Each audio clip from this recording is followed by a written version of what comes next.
Hi everyone, and welcome to one of the most important parts of this entire super fun programming series, planning your app idea.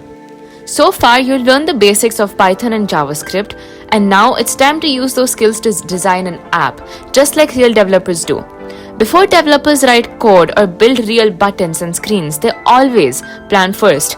They decide what the app will do, what screens it will have, and how the user will move through it. That's exactly what we're going to do in this video. Now, what's a wireframe? A wireframe is a very simple sketch of an app. It doesn't use colors, images, or fancy design. It's more like a blueprint.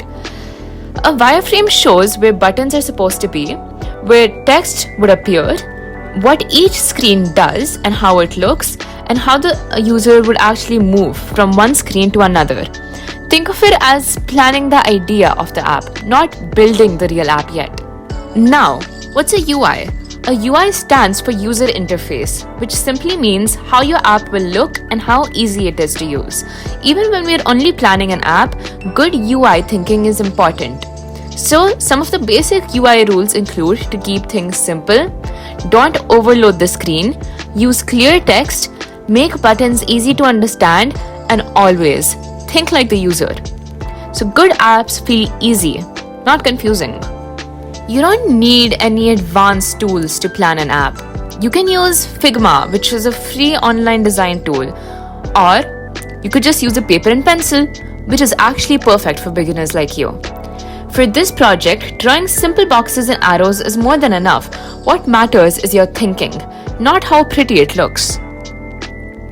Let's plan the basic screens that many simple apps use. You can pause the video and sketch along with me. So first we have the welcome screen, which will have the app name, and one button which will say start.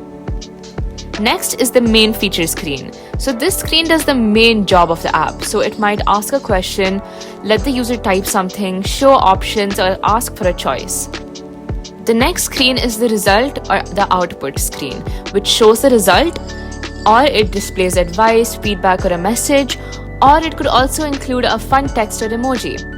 You don't need artwork. You can just label things like title, button, text area, and that's it. Now, obviously, an app is not just about the screens, it's also about the flow itself. So the user flow means how the user moves from one step to the next. For example, first we have the welcome screen, in which the user will give the input, then the app processes the input, and then the app shows the result screen. So this flow is very important because in the next video, we'll turn this exact flow into code. Now, let me show you the wireframe I created for the app prototype we'll build in the next video. This right here is my Mood Helper app frame. On the first screen, there's a title and a start button. So when the user chooses start, they move on to the next screen. This second screen asks the user how they're feeling, and it only needs a question and a place for input.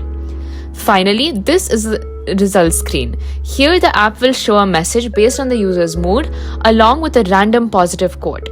Remember, this wireframe shows what the app would do, not how it would look in real life. In the next video, remember, we won't build a real visual app. Instead, we'll use JavaScript and some of our learnings in Python to simulate this app's behavior. The code will represent the screens, the choices, and finally the logic behind the app itself. This is exactly how developers test ideas before building full apps. You've planned everything. Now it's time to bring it to life using code.